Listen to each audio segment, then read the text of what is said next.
ఏవైతే ఉన్నాయో అవన్నీ కూడా వెరిఫై చేయడం జరుగుతుంది. మీ దగ్గర ప్రాపర్ డాక్యుమెంట్స్ లేకపోతే, అంటే మీరు ఒకరి దగ్గర నుంచి నేను కొనుక్కున్నాను, నా మీద ఇంకా ట్రాన్స్ఫర్ అవ్వలేదు, ఇలాంటివి చెప్తే నడవదు.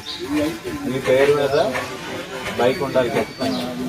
రిజిస్ట్రేషన్ లేకపోతే మీ దగ్గర డాక్యుమెంట్స్ ఏదో డిజిటల్ కానీ ఫిజికల్ కానీ ఉంటేనే మీకు ఇవ్వడం జరుగుతుంది, లేదంటే వాటిని తీసుకెళ్ళడం జరుగుతుంది ఖచ్చితంగా. నెక్స్ట్, ఈ చలాన్స్ ఏవైతే ఉన్నాయో బైకుల మీద పెండింగ్ ఉంటే ఇప్పుడు అవన్నీ కూడా ఇప్పుడు మీ చేత పే చేయించడం జరుగుతుంది. ఇవన్నీ పే చేశాక పెండింగ్ చలాన్స్ ఏవైతే ఉంటాయో అప్పుడే మళ్ళీ మీకు బైక్ ఇవ్వడం జరుగుతుంది. సో 2 విధాలుగా మీరు డాక్యుమెంట్స్ రెడీ చేసుకోవాలి.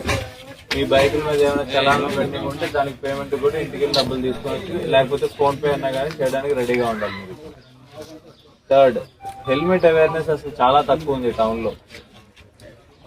ఇక్కడ నుంచి మీరు ఈ డైరెక్ట్ గా ఇక్కడ పర్వాలేదు లోకల్ తిరుగుతున్నా అని అనుకుంటున్నారు మీరు.